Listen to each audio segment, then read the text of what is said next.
Okay, let's hear from Saraswati. She'll read some from Pragya's book, The Gospel of Sri Anandamayi Ma. Just real briefly for those who may not know the kind of history of this book, what it came from. Okay? Yes, so this is the Gospel of Sri Anandamayi Ma. It was edited by our sweet sister Pragya Hallstrom, and there were a number of recordings of Ma that were in a box in the the Harvard School of Divinity. And while Pragya was working on her PhD dissertation on her first book, which is I forget what is the name of it, Mangalananda, Mother of Bliss. That's what it's called. Yeah, Mother of While Bliss. while she was working on that book, she came across all these recordings, and it was just a treasure trove. And so over the course of 3 years, together with Anandamayi Ma's grandniece, they translated this, and there's 2 volumes, and they're fantastic. So the Gospel of it's Conversations with the Divine Mother, the Gospel of Sri Anandamayi Ma.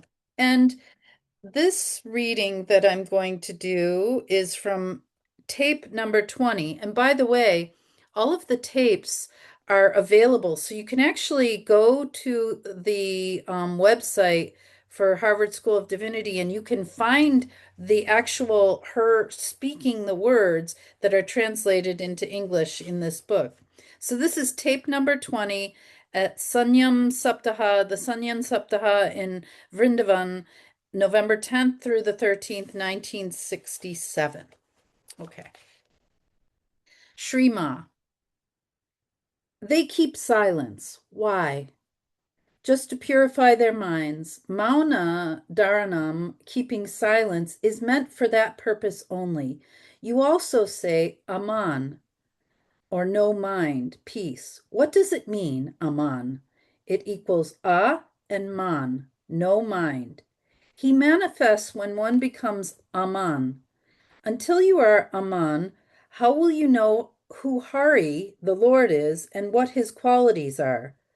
What is the meaning of saying Hari Hokar, become God? Is it after you become Hari? Can you become Hari while you are with manas or mind? No, there is no question of mind there. He manifests when you become Hari. Until you are Hari, he won't be visible to you. What is the meaning of Maunam? It means to realize that there is no place other than Hari where this mind can be sent. Once you send your mind away to him, you become Aman, or peaceful. You do not have your mind with you anymore. Only then does he manifest before you. You say, Hari Hoke, Hari Guna Gao. Sing the praises of Hari after yourself, becoming Hari, a Hindi saying. These words cannot be uttered until you are Aman, no mind, or peace. When you say these words, it means that you realize that there is nothing but Hari. You also say, Yatra Yatra Netra Pari Tatra Tatra Sri Krishna Svure. Wherever we cast our glance, we see only Sri Krishna. Yes, it is Sri Krishna alone in all places. You become like that when you go on chanting the name of Hari. It is only Hari for you, nothing else. You become Hari Maya, full of Hari. What is your condition at that time? The person who sings Hari Guna, the praises of Hari, and thinks of Hari only, does not remain different from him. The singer and the object of the song become one. Who is that who sings? The Abhina Tattva, the substance that is not different from you, alone sings. It is God himself who sings. It is the Advaita, one alone, who sings. He himself is the name. He himself is the rasa, the transcendental essence or taste. He is swarasa, the nectar of the self. He is the rasa of one's own rupa, form. When one sings like that, the form of the self exists in the self manifests. That is tat, truth. Tat, tat, tat. One can't practice Maunam without Hari. He is Muni, the sage, and the one who thinks of him always becomes himself a Muni, sage. When that Bhagavat Drishti, vision of God, sense of God alone, is established, when that Jana Janardana Drishti, seeing everyone as God alone, is established, the devotee becomes Hari. Through Niskam Seva, actions performed without a desire to obtain the fruits, purity of mind and soul are obtained. Eventually, the roads open for God's darshan through tat buddhi, eternal divine knowledge or intelligence, which can only be attained through nishkama seva, service done without desire for the fruits of one's actions. Tat buddhi will lead to Bhagavat Prapti, attainment of God. Pataji, in order to see God or feel God, this is the only way. Some people asked this body, if a person serves someone thinking that he is actually serving God, will he actually be serving God? Yes. If you serve everybody with that in mind, you will be serving only God. But then you should see Janardana, God who protects and liberates, in Jana, God in the person. If you serve a person thinking him to be a person and not God, it will become Jana Seva, service to the person, and not Janardana Seva, service to God. And in Jana Seva, service is always mixed with expectations of praise, prestige, and ego. That notion brings all kinds of obstructions and obstacles and creates karma, the birth and death. But when a person serves anyone thinking that he is serving God, serving with Bhagavat Drishti, seeing as God sees, he does not desire any praise or honor. He does not have any ego. Neither does he have any fear of criticism.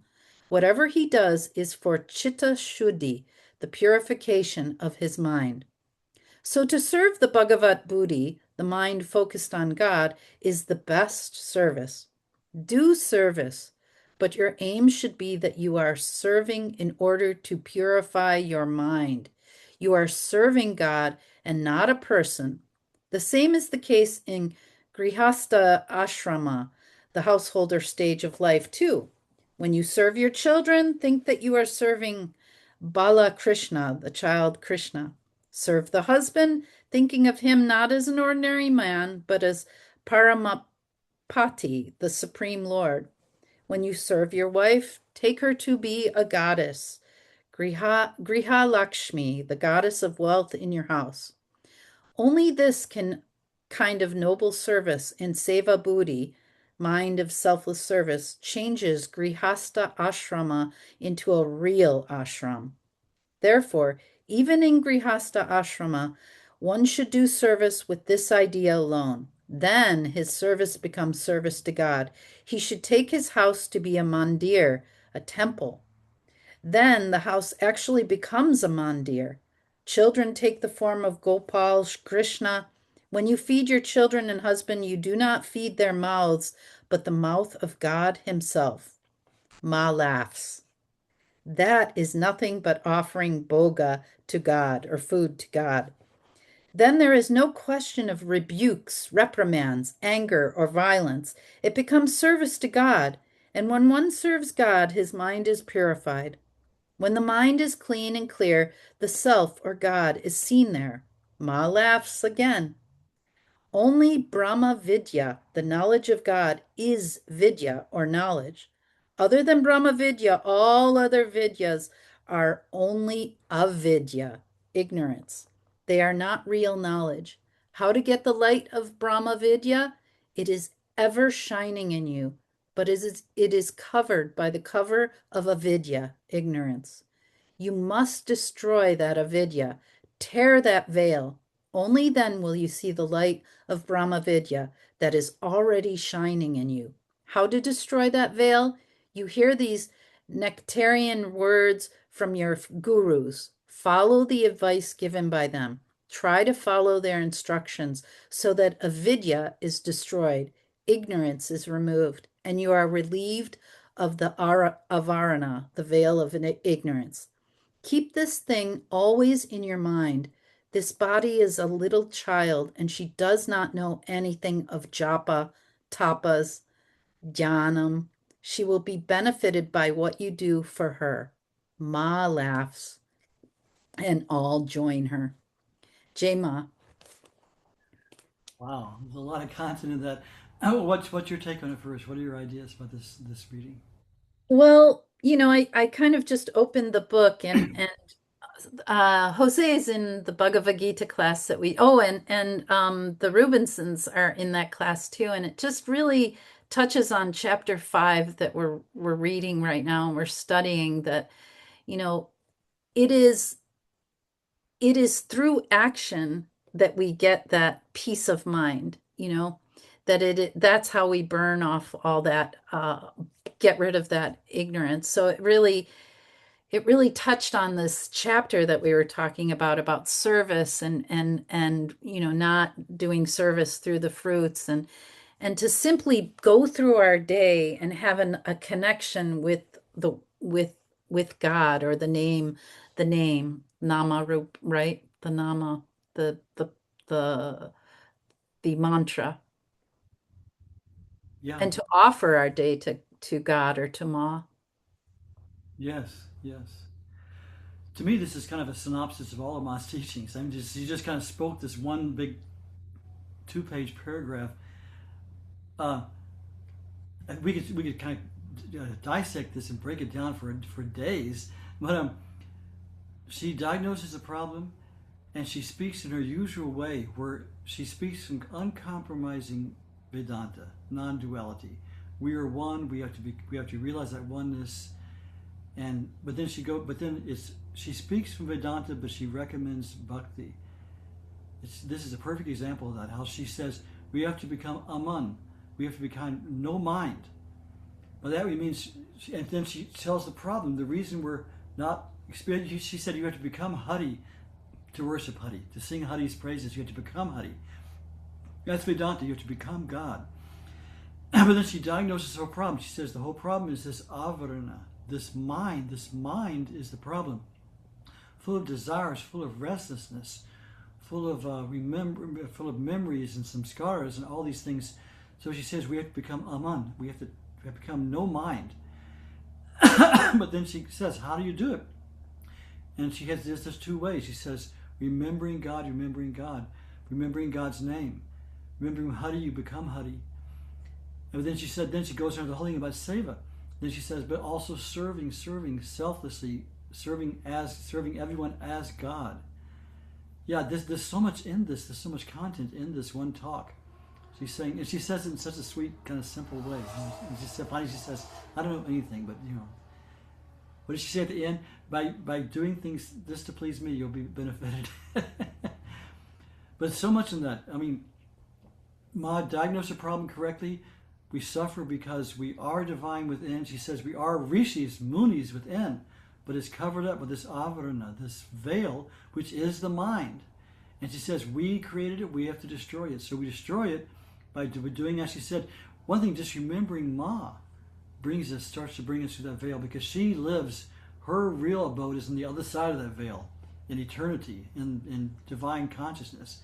So when we remember her, she makes that veil, she shines through that veil and makes it more translucent.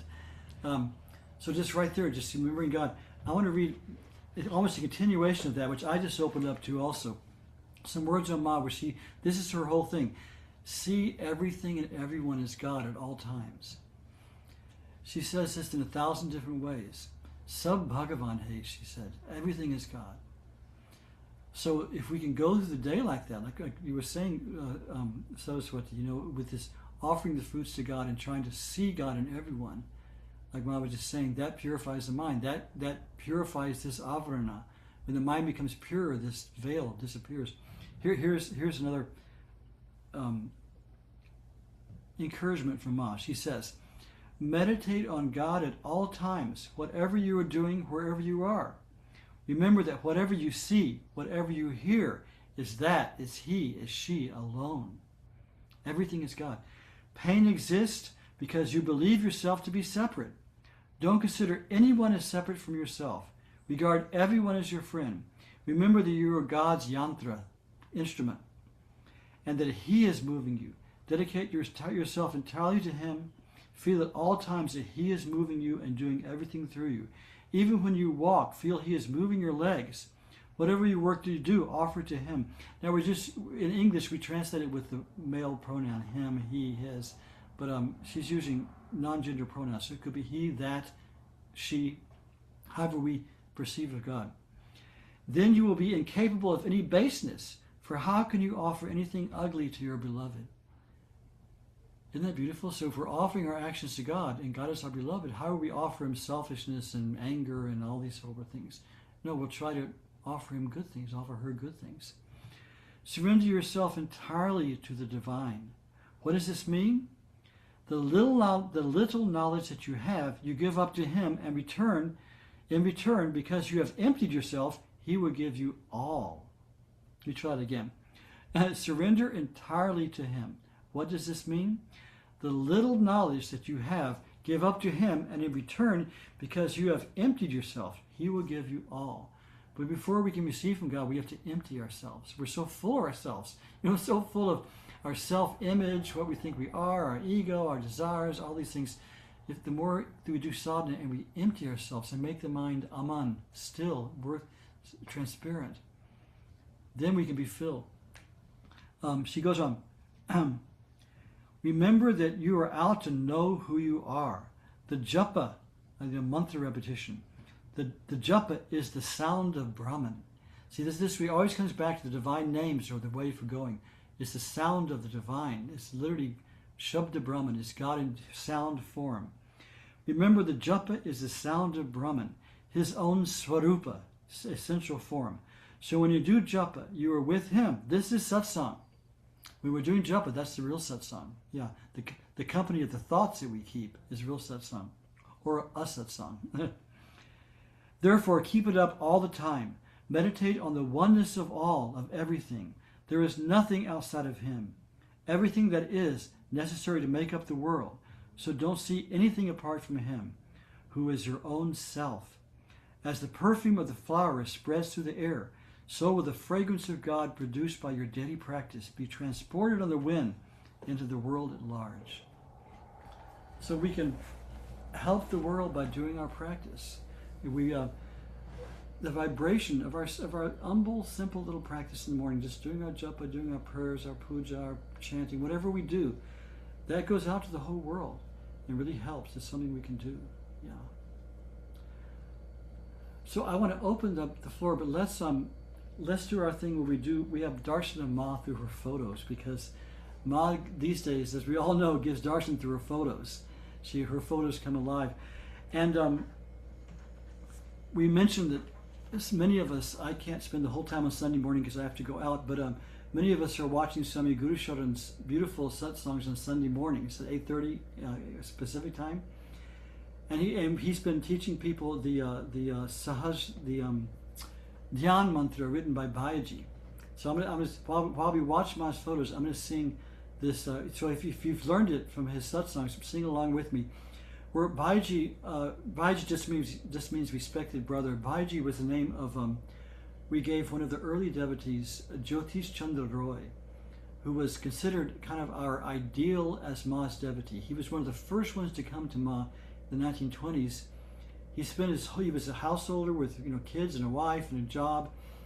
He dedicated himself totally to Ma. And eventually, when Ma left Bengal, he and Bholenath were the only two people that went with her.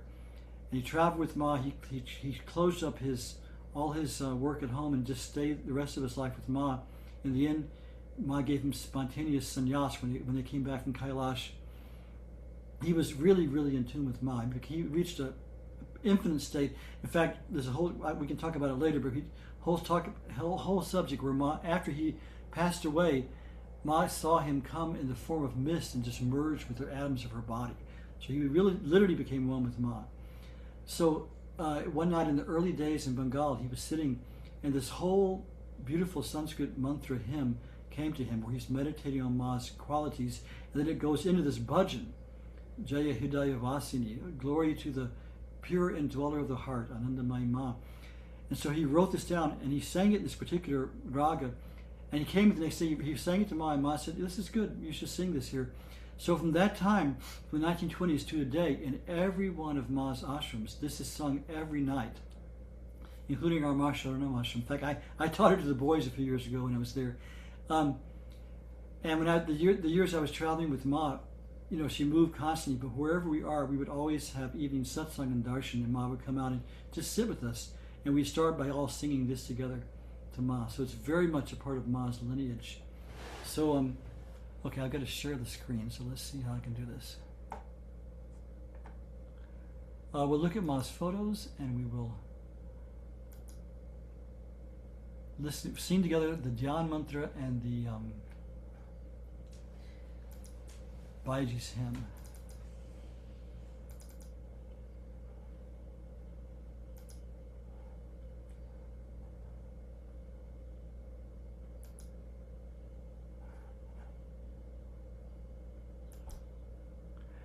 Okay.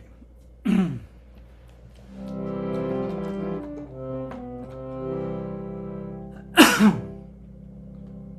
it going to move?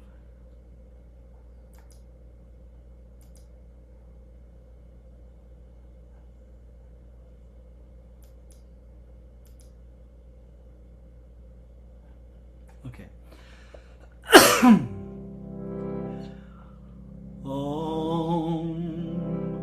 Drita sahaja samadhi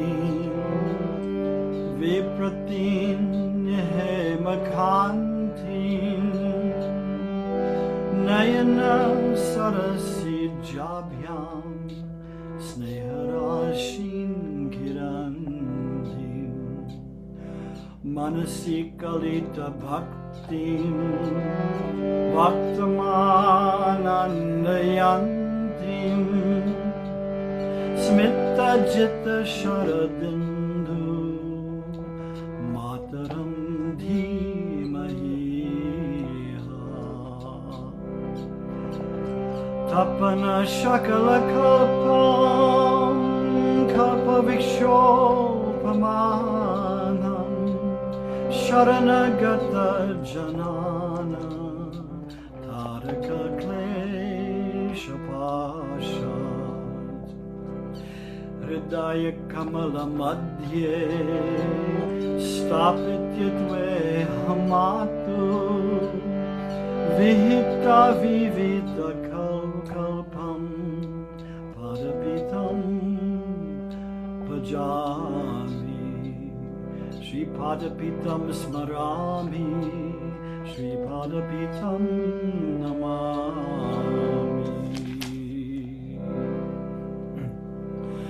Jaya Hridaya Vasini Shuddha Sanatani Shri Ananda.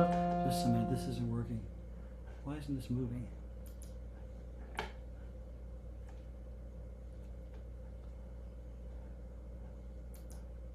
Sorry, the pictures aren't moving. Okay. There we go. Jaya Hridaya Vasini Shuddha Sanatani Shri Anandamayi Ma Om Bhuvana Ujjvala Janani Nirmala Punya Vistarini Ma Om Raja Rajeshwari Swaha Swadha Gauri Pranavarupini Ma Om Somya Somya Tara Satya para Purna Parat Para Ma Om Maravishashi Kundala Mahavyoma Kundala Vishwarupini Ma Om Maeshwarya Bhatima Madhurya Pratima Mahima Mandita Ma Om Marama Manorama Shanti Shantakshama Sarvadeva Mahi Ma Om Sukhada Varada Bhakti Jnanada Kevalyadaini Ma Om Vishwa Prasavini Vishwapalini Vishwasanharini Ma Om Bhakta Pranarupa Murti Mati Kripa Trilokatarini Ma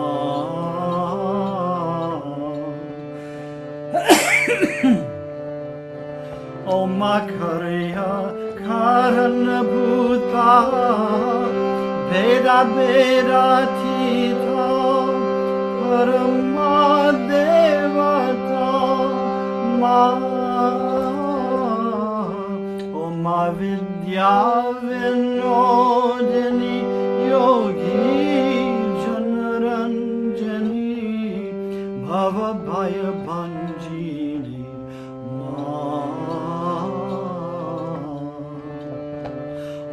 Mantra Bijatmika Veda Prakashika Nikhila Vyapika Ma Om Saguna Sarupa Nirguna Nirupa Mahabhava Mai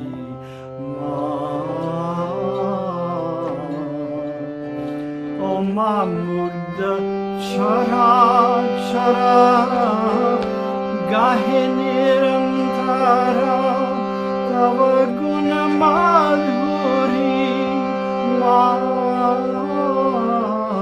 Murameli Prane Prane Mako Pranami Sri Charane Jaya Jaya Jaya Ma Muramiri Prane Prane Mako Pranami Sri Charane Jaya Jaya Jaya Ma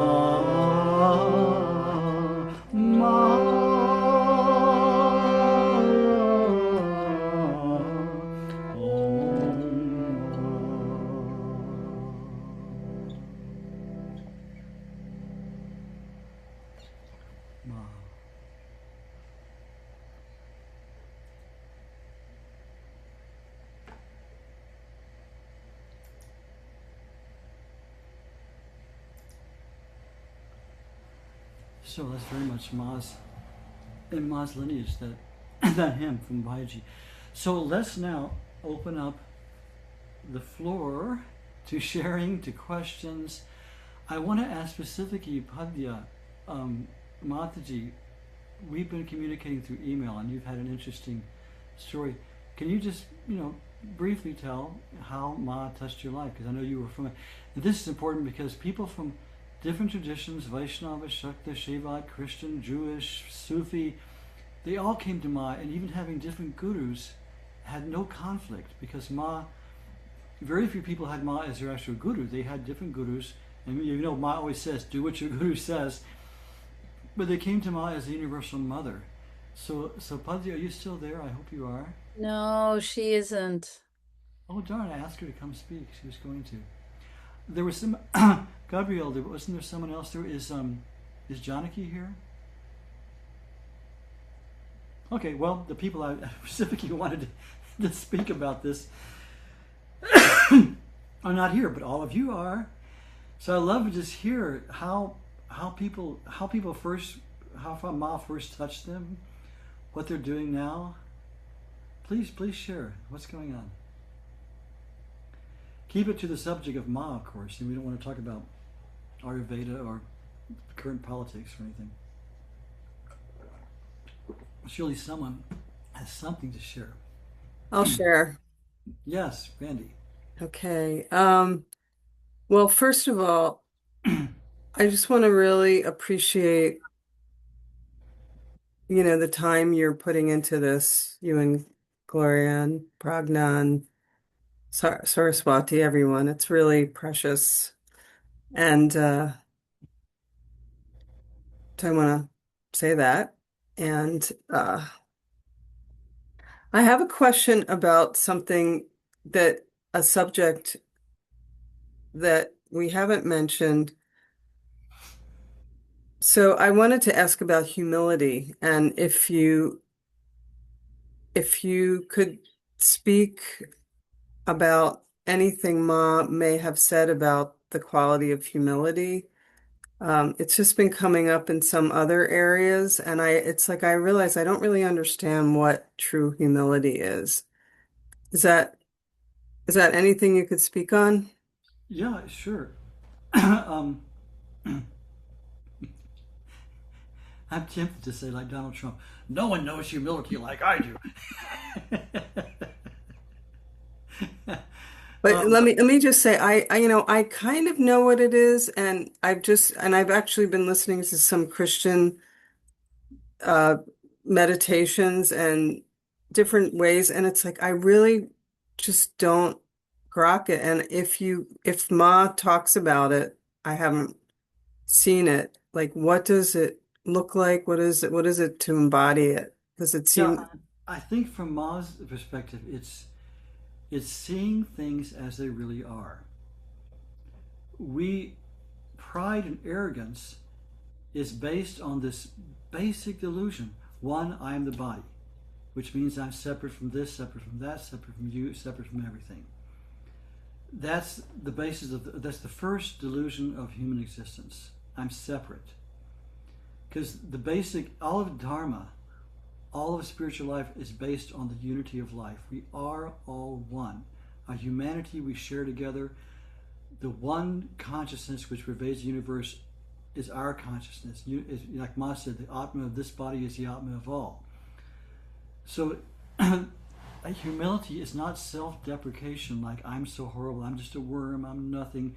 That's just a reverse ego. And whether you're like super proud or super humble, it's just a reverse ego. Humility, I think, is, through Ma's way of seeing it, is seeing everything as God. Like we talked about, she says over and over. And when we do, we become humble, because real humility is seeing things as they are. And that is, I am a part of God. I have a basic dignity as a human and as a soul, being a part of God. But like Eckhart Tolle said it nicely, he said, know that you're not special because everyone is special.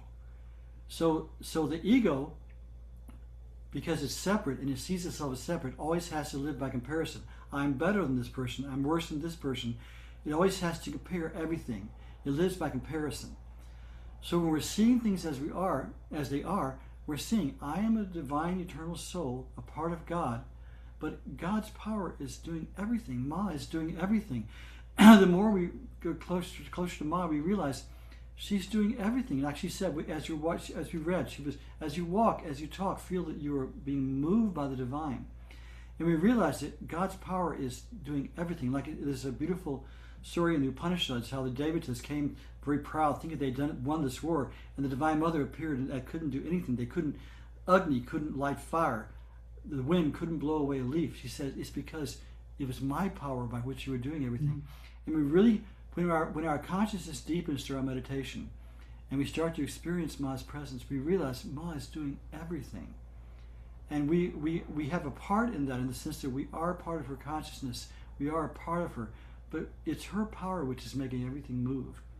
And so when we realize Ma is everything, in a sense we're nothing, but that's not a self-deprecation. It's we're nothing without her. We're a part of her, and with her power we can move and we can do things. We can influence people. We can do our jobs and our work through her power. So I think it's just really realizing that and reminding ourselves of that, and trying to live that we are not separate, so we don't have to puff ourselves up and be anything. That's what was so amazing looking at Ma, especially the first time we saw her. Just this enigma of someone sitting in front of you who was a blank screen. I mean, she was literally just not, you didn't feel she was not there in a certain sense. At the same time, there was just this exalted majesty, a natural majesty. But it wasn't the ego. We're used to the ego standing up, ooh, I'm great, So humility, I think, is just seeing ourselves in the light of God, that we are part of God, but not separate from God, and not any big deal in ourselves. The perfect example of that to me was our Swami Bhaskarnanaji.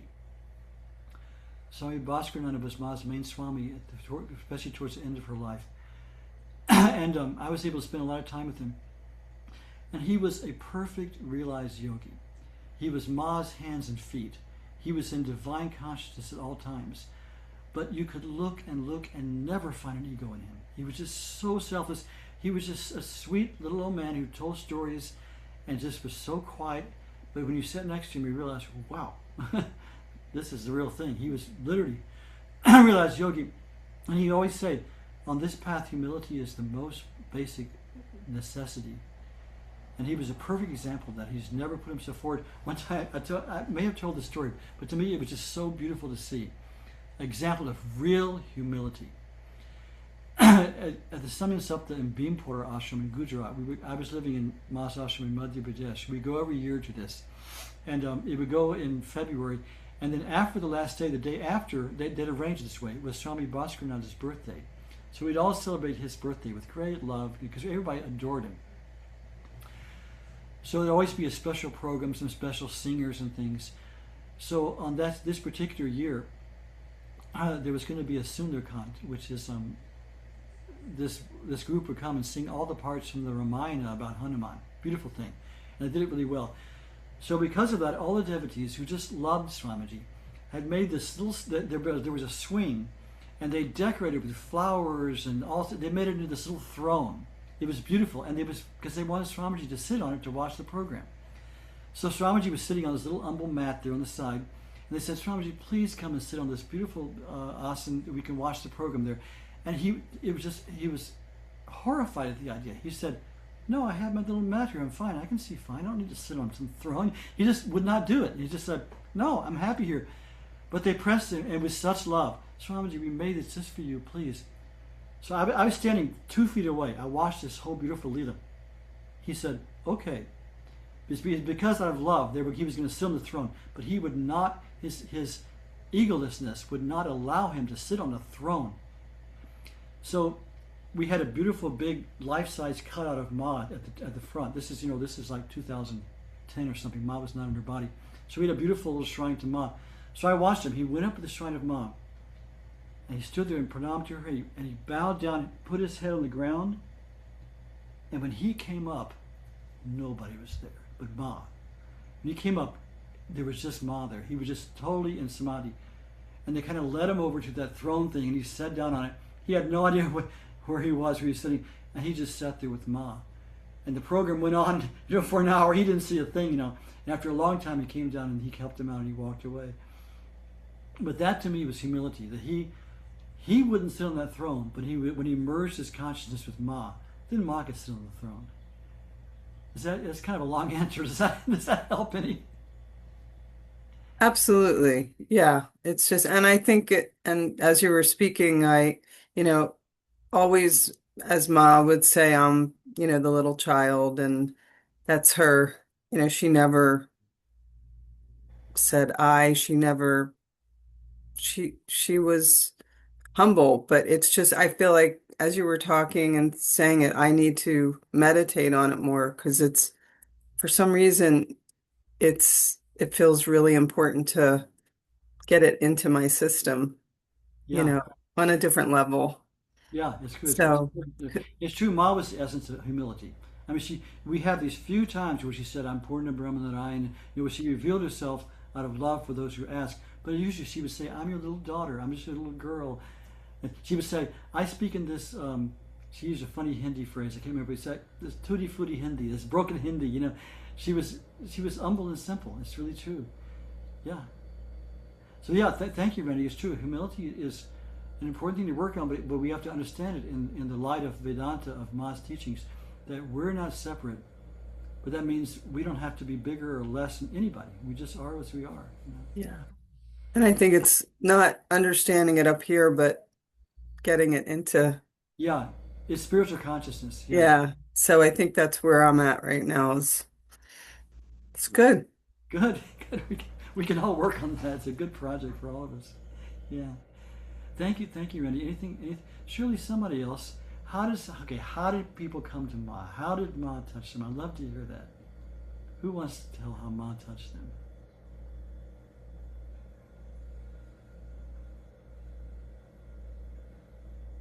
No one? Are you just shy? Okay. Well, then I guess we will have our announcements. Okay, last chance. Anybody have anything to share? Any questions? Any about the readings? I think we have someone here. Robert. Yeah. Robert. Oh, Go ahead. Let's start with well, I wanted to just say that, the beautiful reading today dovetailed really nicely with what Swamiji was talking about this morning. Baiji was talking about the spiritual hunger as the first doorway, hunger for the divine, and yet this like when you can't pay attention to two things at the same time, you just can't. So I find it's difficult when I'm working on a project. I get all involved in trying to make it right, and then something's wrong, and then there's this comparing mind that comes up. And I feel like I get lost in the ego trap, that Mangalananda said, the ego sees through comparison. And then I lose my connection with the divine or Ma. And then when I go, it's like to meditate, with Ma. So it's kind of like there's this, schism or something that's hard to navigate, I find. So I just wanted to put that out. If anybody, well, welcome to human life. I mean, that's what we're all doing. I guess, we're all doing. We're just going back and forth between being immersed in ego and immersed in delusion, and having little moments of light where Ma touches us out of it. And the thing is, we have to just keep meditating and keep those moments of clarity throughout the day, so they connect and become more and more steady. But yeah, Michael, it's true. And there's a certain level you have to use your ego when you're working. You have to, make sure you're doing it right, and you have to use your left brain and your mind to get through life. But we, as much as possible, we try to go back into consciousness and back into our mantra and back into remembering Ma. Yeah, it's true. It's hard. Throughout the day. We're vacillating between these two, truth and non-truth. That's really true. okay, good. I don't feel so alone now. No, you got the rest of the human race in with you. Well, Arpita, did you have something with Robert there? Okay. My husband Robert would like to say something. So Yeah, please, Robert.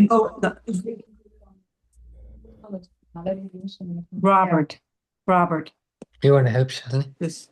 I don't know what that's not changing. We can hear you and see you. We can hear you and see you. Oh, you can see. Oh, okay. Oh, okay. Robert, did you want to say something about how you came to Ma? You happened just in the last couple of months. I was again having a lot of stress, and so I started smoking again. And one of the first times I would go out to get some pack of cigarettes, I worked about with the cashier and had the cigarette sitting on the counter, and I turned around to get something, and when I turned back, it was gone. It was poof. And it went on like that for a month. Anytime I'd go try to buy cigarettes, they just disappear. And I thought, well, this is, you could hear this laughter. It's hard to describe, but it's like her laughter. And I was wondering if I was ever going to get somebody else to see this phenomena. And sure enough, about a week or two ago, the person that was getting the cigarettes for me put them on the counter, and I was staying back.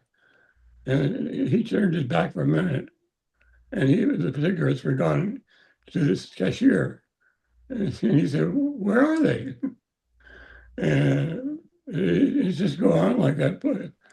And I'm just about out of cigarettes.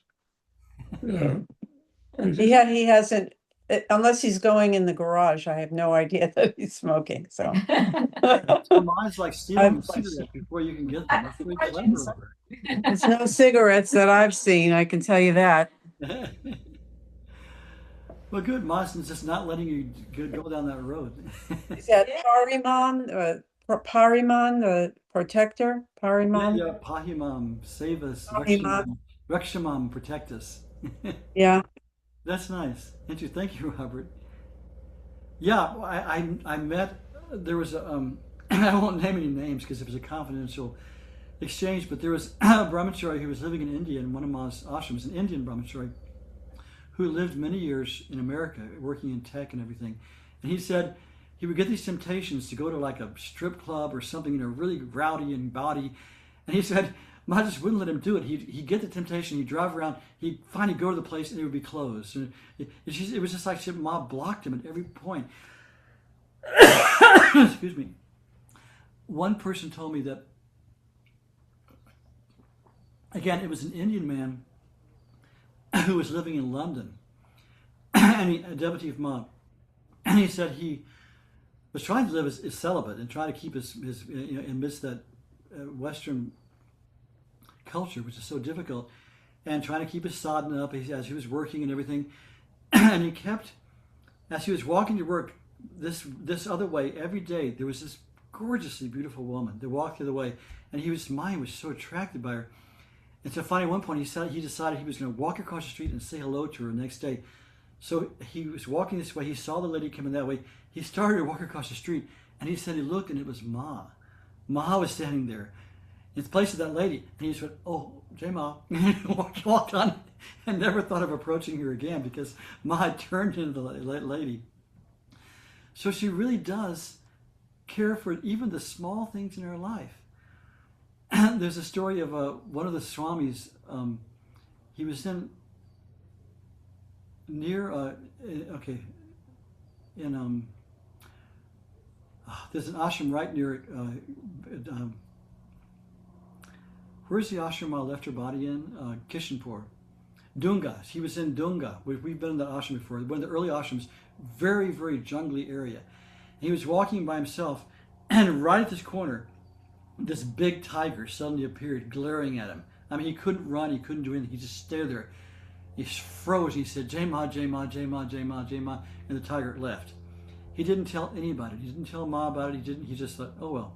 He didn't say a word. About a year later, Ma was visiting the ashram, and he and Ma were walking on the same road. And Ma stopped and said, "Oh look, that's where the tiger was that was facing you." And he said, "Ma, how did you know that?" And she just smiled. She said, "Don't you know I'm with you always? I'm always taking care of you." And I said, so I don't doubt that Ma's stealing your cigarettes before you can buy them. There's something else. Good. Now people are warming up. Surely. Yes, Lonnie has a question. Lonnie. J-Ma, I don't know how I can follow up that tiger story, but I just wanted to comment on the reading as well. Uh, like right at the beginning part of it, the idea of Aman, no mind, that brings to mind, like Patanjali's Yoga Sutra, Yoga's Vritti Nirodha, where in samadhi is when all the movements of the mind are stopped. But the way I kind of understand Yoga Sutra and Patanjali is that um, what he teaches is kind of almost mechanical in a way, whereas what Ma is saying, arriving at that same point, but through love and devotion and thinking about God like that is that's just like it's juicy in a way. Yeah, if that's the right word for it, rasa maybe is the technical term. It's just a better it's a better way to go about it almost.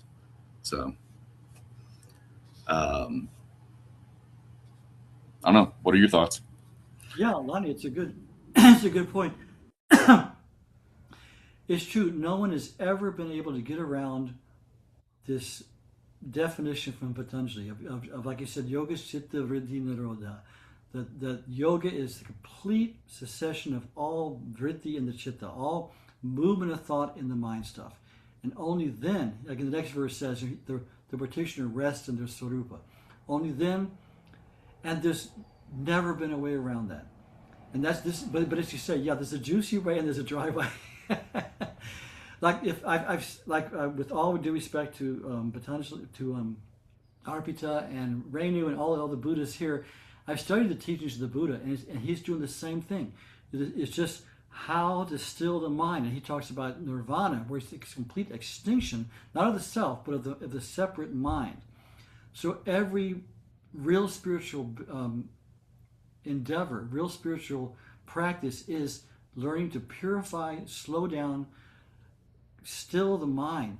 So because the mind is just this restless energy, and the consciousness behind it can't manifest as long as that's there. Ma said you cannot become Hari till you become Aman. You can't become God until the mind goes. So we've never been a way around that. But it is true.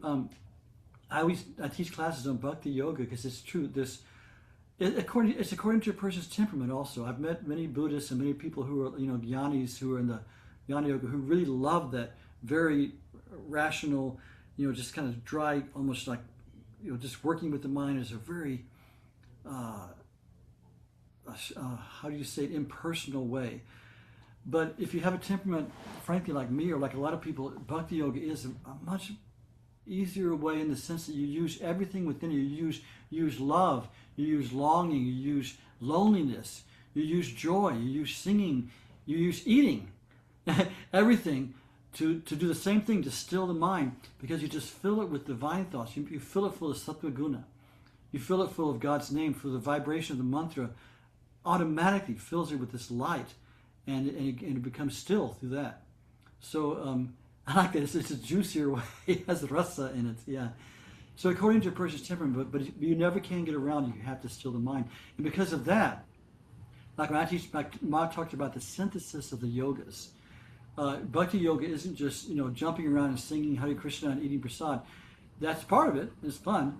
But you have to eventually bring in the Raja Yoga to meditate. You have to bring in Karma Yoga to serve, because they say love expresses itself through service. And then you have to, and she says, if you don't meditate but just do Karma Yoga, you end up being egotistical. So you have to bring in meditation, and meditation is the first stage is dharana, where you just have to, excuse me, have your object of meditation. For us, it's the breath and the mantra. It could be just the breath, it can be yantra, it could be so many different things, but you have this object of meditation, and you have to just bring the mind to it, and it'll run off. And you bring the mind to it, it runs off. And 10 billion times over a course of decades, it starts to stay in place. And then, through that concentration, then things can open up. The consciousness opens up, the mind stills, everything happens. but there's no free lunch. There's no way around that. Patanjali stated it, and it's the Buddha stated it, Ma stated it. There's just no way around it. So it's just slowly, daily practicing, and yeah. But it is nice to have a way that involves love and devotion and dedication and forgetting yourself and remembering something higher than yourself. It's very healthy. Yeah. And would you say that the story that you just told about the other Swami who bowed before Ma and then went into that devotion and then sat on the swing, that's basically exactly what you just described, right? Exactly. That was before my very eyes. I saw the exact example of pure spirituality, of not. He knew he wasn't separate, and he didn't want to be. He didn't want his little self to be exalted at all. Ego just rebelled at that. But then he could just merge himself into Ma, and then Ma deserves to sit on the throne. It was Ma sitting there, and he was with Ma.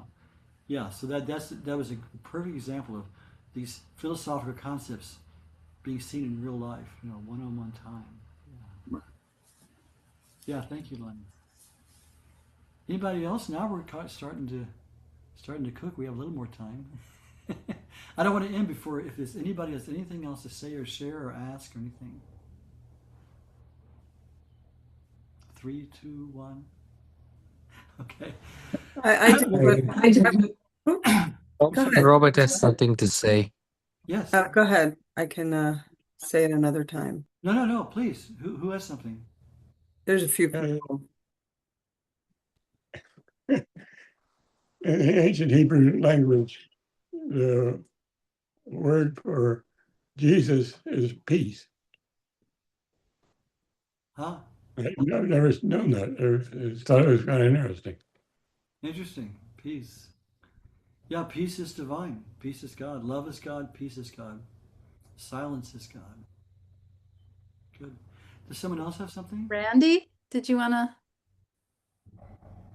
Well, I think we already talked about, the Swamiji's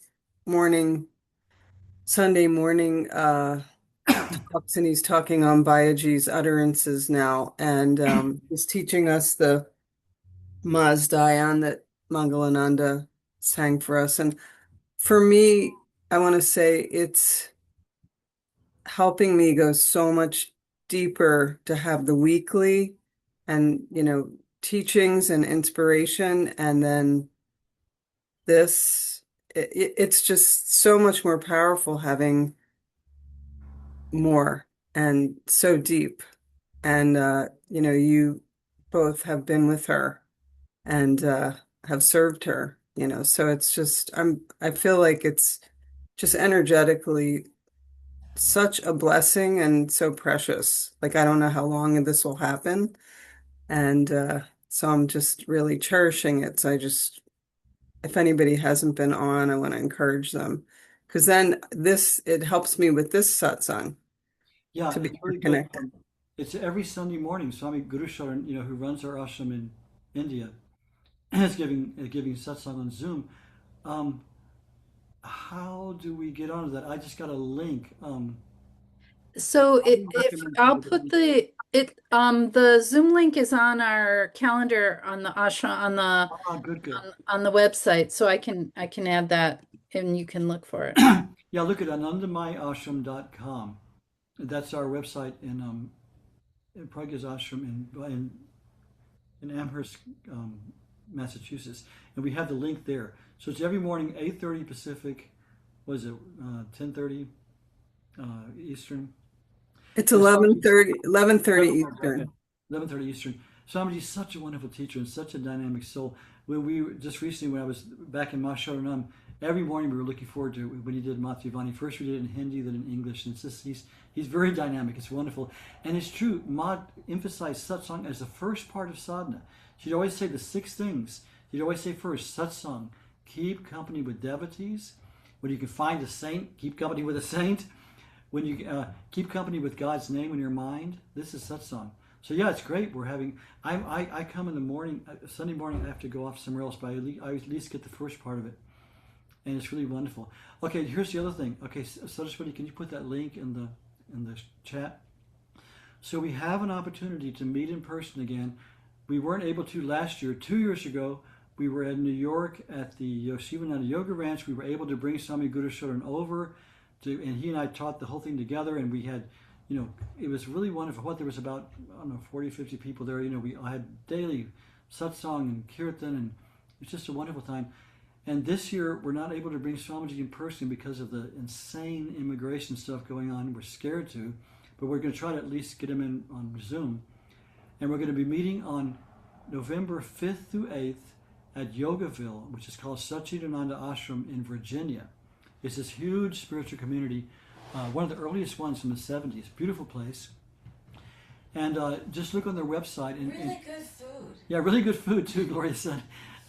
And there's a living saint there, this wonderful Mataji, there's an old saint there. So please, if you can, November 5th through 8th, look on their website, and Saraswati just put the link there, copy that. And if you can join us, please try to plan ahead, save up some money. We're not charging anything, but the ashram charges it, for their expenses. And the whole thing is just on the life and teachings of Anandamayi Ma. And we're just going to immerse ourselves in Ma's teachings, how she reflected it in her life, and just really go in depth on her practices and practice and sing and be together in person and eat together and have Saraswati will be teaching some on the Gita. It's really going to be a great time. So if you possibly can, please plan ahead and try to join us in that. November 5th through 8th at Yogaville in Virginia. Somebody here was from Kentucky. They're right near also. Okay, I think we did it. So if people want to put on their galley view and say goodbye, I'm happy to see everyone. Really good to see every single person. It's just beautiful. Jai Ma. Jai Ma. Jai Ma, thank you. Jai Thank you, Ma. Saraswati. Jai Ma. Jai Ma. Jai Ma. Jai Ma. Jai Ma. Thank you Ma. all for Jai making this Ma. possible. Thank you. Yeah. Jai Ma. Jai Ma. Jai Ma. Hey, Gabriel, keep in touch. I'll try to join you on that Saturday. I'll be in Grass Valley, but I'll try to zoom in on your next July meeting. Yeah. Yes, with pleasure. Yes, let's try. Hi, Linda. Hope to see you in November. Yes. Thank you so much. Thank you. My pleasure. Jai Ma. Bye-bye. Jai Ma.